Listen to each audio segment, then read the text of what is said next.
Oh, hai pemirsa, selamat datang di Cuap-Cuap Jambu with Angel Vera Japardi. Dan di episode kali ini kita sudah kedatangan Tana Dewi Santi, atau yang biasa dipanggil dengan Kak Tana. Halo, Hai, Miss Angel. terima kasih sudah berkenan main-main ke Cuap-Cuap Jambu. Iya, akhirnya ya, Setelah setelah sekian sekian lama. lama. Nah, pertanyaan pertama itu adalah, dari mana bisa menemukan atau mengumpulkan keberanian untuk meninggalkan kerjaan kantor dan memulai bisnis? Padahal waktu itu bisa dibilang dedikasi di kantor yang sebelumnya itu cukup lama ya, Kak.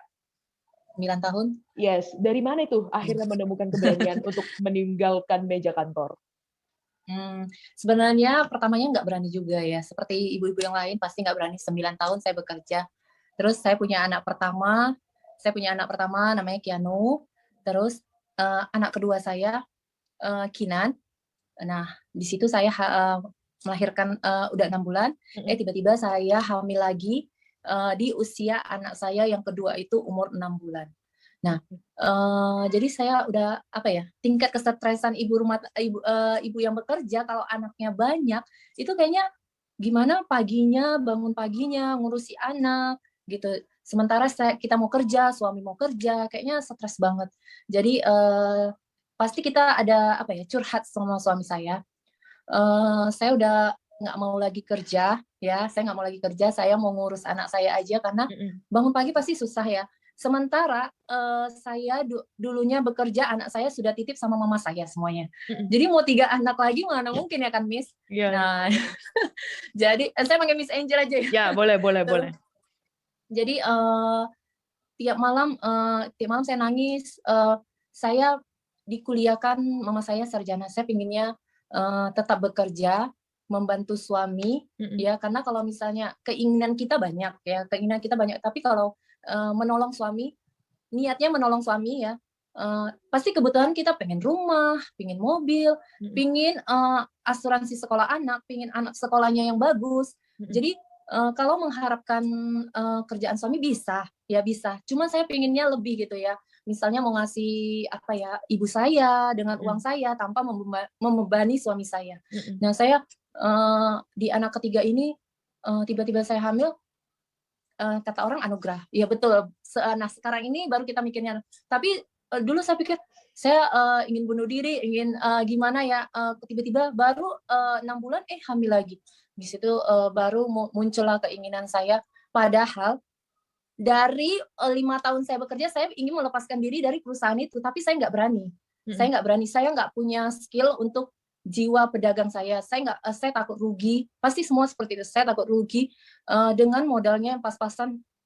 Pengennya nggak punya apa ya, nggak punya, misalnya usaha saya maunya lancar, tapi kita kan nggak punya keyakinan di diri kita. Mm-mm. Jadi kita pengennya santai dengan dapat gaji gini. Tapi di anak ketiga saya nekat dan suami saya mengizinkan. Itu dari support suami.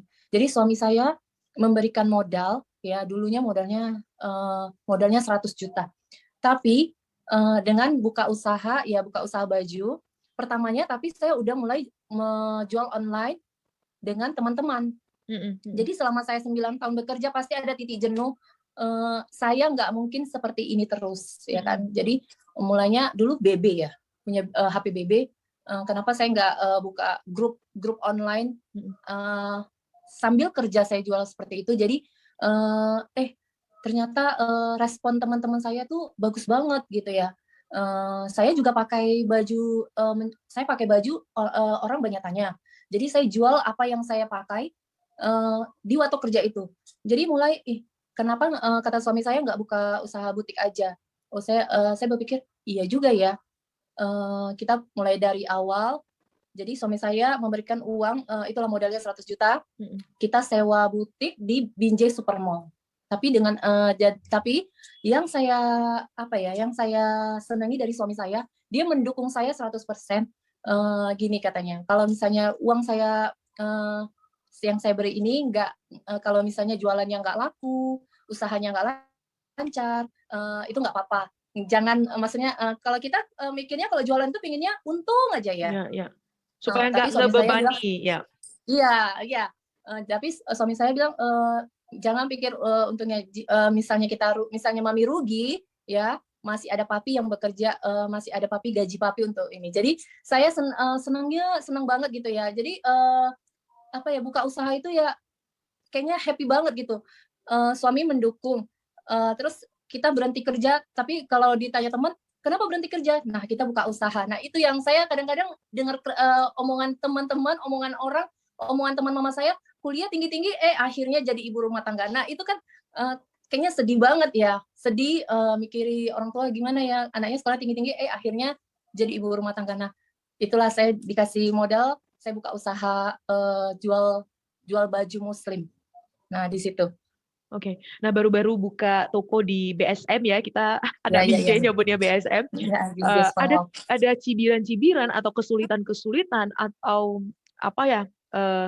Namanya juga baru merintis ya. Ada kesulitan yang seperti apa sih? Sebab saya pernah dengar cerita kalau orang-orang kayak menyepelekan gitu kan. Aduh, tuh kan masih kecil gitu. Boleh ceritakan? Pasti dong ya. Pasti dong, Miss Angel. Dengan modal kita yang dikit, baju saya dulu nggak banyak ya, nggak serian. Saya ngambil per warna seharusnya 5, saya cuma ngambil 1.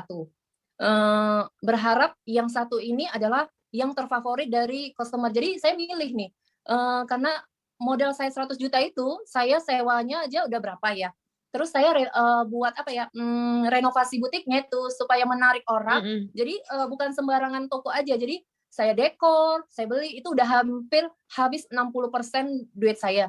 Jadi modal saya kecil jadi bajunya tuh dikit banget, tapi bajunya itu pilihan. Nah itu saya ini kan. Jadi banyak yang bilang pasti apa ya, toko-toko sebelah itu bajunya dikit banget gitu ya, bajunya dikit banget, namanya kita masih baru mau belajar bisnis ya. Terus pertamanya saya buka butik, ya pastinya nggak ada orang datang, buka pagi, tutup siang, satu pun nggak ada yang beli. Nah itu nungguin, memang jenuh banget ya kalau nungguin orang di tempat kita nggak ada yang mampir ya. Nah itulah waktu itu hamil 6 bulan ya, buka butiknya. Jadi hamil 6 bulan itu pasti kan gimana ya, males saya tapi nggak bisa males, tetap dengan jualan foto baju gimana supaya laku ya kan. Saya mulai buka Instagram, padahal saya orangnya gaptek ya, tapi mulai dari follower 1-2. Jadi setiap baju, padahal kita lagi hamil, jadi setiap baju tuh saya foto pakai apa ya, cermin, foto sendiri, gaya sendiri itu ya. Terus saya share.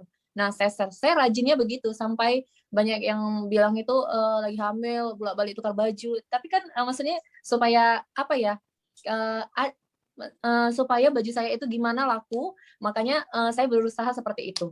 Nah, terus baju saya karena saya karena dari hati memang suka ya buka butik itu gitu ya. Jadi baju itu setiap pajangan setiap hari saya tukar. Jadi kalau yang di Binjai Supermall kan banyak customer atau orang lewat mobil melewati butik saya, pasti itu ada bajunya cantik, besok bajunya cantik lagi. Nah itu menarik terus kan. Terus butik saya wallpaper saya cantikin, lampunya saya banyakin. Nah itu seperti itu. Lama kelamaan yang datang itu jadi penasaran, datang ke butik saya. Terus kalau kita udah share di foto tuh jadi orang juga saya promosikan butik saya itu dari saya share di IG. Nah itu dia.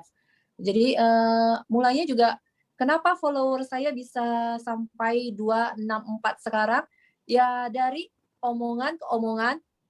Setelah belanja di saya, bajunya ternyata bagus, nggak pasaran. Nah seperti itu. Oh, dari situlah ya berarti mulai orang-orang kenal dan orang-orang pada berdatangan. Iya. Jadi dari omongan satu ke omongan saya nggak pernah beli follower. Kenapa bisa naik? Mungkin aja keluarganya sini bilang ke sana. Nah itulah dia. Dari mulut ke mulut lah ya. Dari mulut ke mulut. Nah lalu ceritanya bisa sampai punya brand sendiri tuh Hijab Shop 11 tuh apa cerita tuh? Ya saya merintisnya ya pasti sakit-sakit dulu ya Miss ya. Terus setelah pertamanya bajunya cuma satu-satu, nggak ambil serian. Nah mulai banyak yang minat. Nah saya mulai dari serian.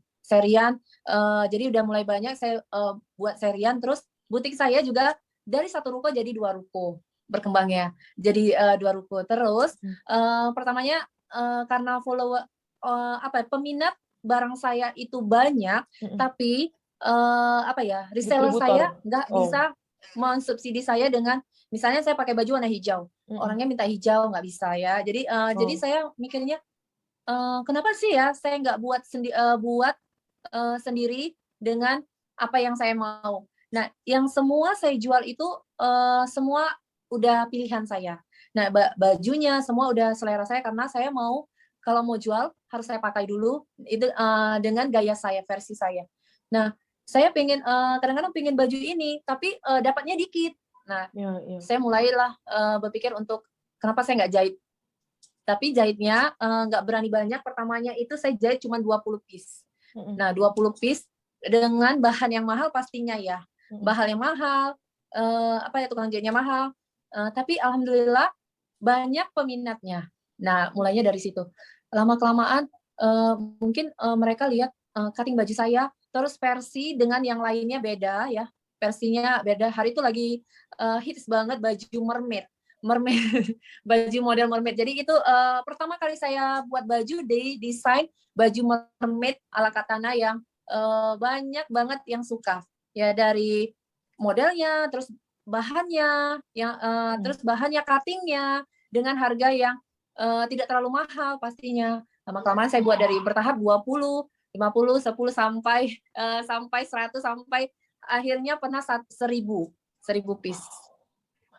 Untuk baju berarti, itu aja. Oke, berarti ini brand bisa lahir dikarenakan permintaan dari pelanggan yang udah banyak banget dan si distributor yang udah langganan sebelumnya ternyata mereka tidak bisa menyanggupi ya permintaan pasar yang begitu banyaknya. Keren banget sih, keren banget. Nah, ini untuk Kak Tana ya, ini ya sebagai owner, business owner sekarang ya khususnya di bidang fashion, tips untuk teman-teman yang kepengen mulai bisnis tapi juga masih takut-takut atau kayak belum ada perasaan percaya diri gitu ya dikarenakan modal yang terbatas. Ya, satu tipsnya ya harus yakin bahwasannya kita itu pasti bisa. Terus pasti ada dua lagi. Yang kedua tadi yakin, punya semangat aku bisa. Terus dukungan dari keluarga pastinya suami, orang tua, ya. Satu lagi kalau kita jualan itu harus amanah, ya. Nggak mungkin ya kalau kita jualan baju datangnya kita reviewnya bagus, ya. Tapi datangnya kayak bajunya nggak sesuai. Nah, pasti customer cuma sekali beli aja. Nah, itu. Makanya kenapa Katana selalu walaupun sesibuk apapun saya selalu mereview baju saya detail dengan benar-benar jelas, terus mensiaran langsungkan semua bajunya. Jadi kalau yang beli ternyata dalam videonya dalam HP kamera bajunya seperti ini. Hasilnya yang didapat jauh lebih bagus dari yang Katana review. Makanya kadang-kadang customer saya tuh puas. Makanya saya senang banget kalau udah customer bilang puas banget dengan baju Katana itu saya rasanya nggak bisa dibeli dengan apapun. Nah, itu dia. Oke. Mantap. Nah, para pemirsa ya mungkin kalau dari saya ya dari tadi dengerin, I think penting banget ya untuk review jualan kita gitu ya, untuk rajin nge-review posting baru kayak boleh malas ya. Ya, baru orang-orang bisa kayak oh ini ya gitu ya. Belajar dari Kak Tana ya. Tadi ya hamil juga tetap review baju satu hari bisa gonta-ganti 5-6 kali, 10 kali. Semangat terus. Ya, itu semangat ya. Ya. Nah, kita udah semangat mengalahkan apapun. Ya. Nah, sampai saat ini tuh jadinya sampailah ke hari ini gitu ya. Apapun yang dipakai Kak Tana ini orang-orang pada kayak mau borong lah gitu istilahnya. Nah, jadi bisa mungkin teman-teman yang udah pada kenal, udah pada tahu pasti kayak oh ini Kak Tana udah punya pasarnya sendiri, bahkan udah punya penggemarnya tersendiri. Nah, dari Kak Tana sendiri pengen sampein apa sama teman-teman yang udah setia mendukung dari awal sampai hari ini yang udah kayak fans garis keras banget. Soalnya para pemirsa, biar kalian tahu ya, ini orang dari luar-luar kota demi datang ke Binjai untuk belanja di Hijab Shop 11. Iya.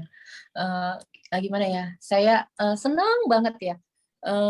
Terus terima kasih banyak untuk customer saya, bukan hanya customer saya yang di kota saya Binjai, tapi dari Sabang sampai Merauke yang selalu saya setiap baju yang saya hari ini akan masuk brand Hijab Shop, udah setia banget menunggu story-nya Kak Tana terus ya. Makasih banget terus udah mendukung saya sampai segininya, sampai saya buka butik yang baru ini, saya pinginnya customer saya juga bukan hanya senang di saya, puas di baju saya, juga merasakan butik saya itu nyaman, ya. Terus pasti pengen foto cantik. Kalau saya sering foto cantik. Nah, pilih-pilih baju dengan puas di butik saya, nyaman. Kalau di butik lama banyak tuh yang apa ya, banyak yang julid ya. Ternyata butiknya kecil. Ya namanya modal kita masih kecil ya. Dan saya nabung terus. Saya pinginnya udah puas dengan baju saya, tempatnya nyaman, terus bisa foto cantik. Terus misalnya bawa suami atau keluarga, biasanya sempit banget di butik lama saya. Bisa nongkrong di kafe. Nah, itu yang saya pengenkan. Terus sekarang ini kalau dulunya kalau banyak yang mencibir, "Kak Tana nih sombong banget ya," gitu. Sombong bukan sombong, tapi saya sibuk mereview baju saya. Nah, sekarang Miss, saya pengennya ya kalau customer saya datang, saya ingin apa ya, sampai saya nggak sempat untuk kadang. Iya, sekarang Sabtu Minggu itu saya kan rame ya, saya nggak sempat untuk mereview barang saya ingin apa ya, menyambut orang-orang customer yang saya datang, datang, "Hey," seperti pelanggan ini yang ya, datang. karena saya udah merasa saya udah punya nih apa yang saya impikan. Butik saya. Jadi tinggal keramahan saya untuk supaya customer saya puas. Bukan hanya puas dari segi baju, jadi semuanya. Jadi Pelayanan prima. iya betul. Kalau dulunya nggak ada musola untuk sholat, jadi udah ada saya lengkapin. Semua ingin membahagiakan customer saya. Juga karena customer saya selalu mendukung saya. Nah itu juga yang mereka selalu order. Nah saya bisa begini juga karena mereka. Tuh. Jadi thank you very much lah ya untuk mereka. Nah, iya, saya berterima kasih kepada customer saya. Sebelum kita tutup ya obrolan kita ini, saya kepengen banget ini ya Kak Tana untuk berbagi pesan, baik itu pesan secara bisnis atau tentang kehidupan atau pesan positif lah ya untuk para pemirsa secara keseluruhan. Pesannya ya, misalnya kalau kita punya satu bisnis, misalnya kita menerjuni suatu bidang, fokuslah pada bidang itu. Jadi kita betul-betul maksudnya fokus dalam satu bidang itu. Misalnya baju kita fokus tekunin, walaupun saya bos, walaupun saya yang punya, saya nggak pernah meninggalkan tempat butik saya selalu apa ya, anak buah datang jam 10, saya juga datangnya jam 10. Saya selalu seperti anak kita juga butik saya tuh diasuh, dididik. Jadi saya nggak pernah meninggalkan butik saya sampai anak saya itu saya apa ya, saya kasih sama mama saya sibuknya karena saya pinginnya butik ini besar. Setelah besar, anak saya juga apa ya, anak dan keluarga juga menikmati yang saya kerja keraskan sekarang ini. Nah, kita harus yang seharusnya kita itu ya fokus. Fokus, kerja keras, berdoa, ya minta dukungan orang tua, doa suami, support semuanya. Nah, itu seperti satu lagi yang kedua, amanah. Jadi kalau jualan kalau kita udah nggak amanah, customer pasti kapok ya, nggak akan belanja lagi. Dan yang ketiga, saya saking takutnya untuk customer saya kapok, saya buka JNE sendiri untuk jadi kalau dulu ya pengangkutan apa ya, kalau misalnya Resi mana, saya tuh udah ketar-ketir. Gimana ini ya mau tanya sama siapa? Jadi saya merepotkan suami saya. Nah, jadi suami saya daripada saya yang direpotkan, lebih bagus saya buka sendiri. Nah, suami saya terinspirasinya dari saya yang selalu merepotkan dia untuk tanya dong resinya, karena saya kalau customer saya sudah itu ya apa ya, ketar-ketir sampai nggak barangnya, saya juga udah kayak kerepotan di rumah tuh. Nah, itu juga mulainya buka JNE dari situ. Jadi sekarang ini sudah butik, buka JNE, jadi itu bersangkut paut ya, JNE. Ya. Jadi pengirimannya bisa cepat juga, gitu seperti itu. Bersatu padu. Iya, bersatu padu. Mantap. Oke, para pemirsa, kita sudah di ujung cuap-cuap kita ya. Para pemirsa, kembali diriku ingatkan, kalau teman-teman mungkin ada pertanyaan lagi, atau mungkin penasaran dan mau lihat koleksi di Hijab Shop 11, kalian boleh langsung klik ya, nanti akan Angel cantumin di bawah 2 account, ya, 2 account, langsung kalian boleh klik, lihat di sana ada baju, tas, segala macam, oke? Dan terima kasih udah berkenan berbagi cerita, semoga para pemirsa bisa mengambil nilai-nilai positifnya. Ya, Miss, makasih. Semoga bermanfaat ya. Makasih, Miss. Makasih.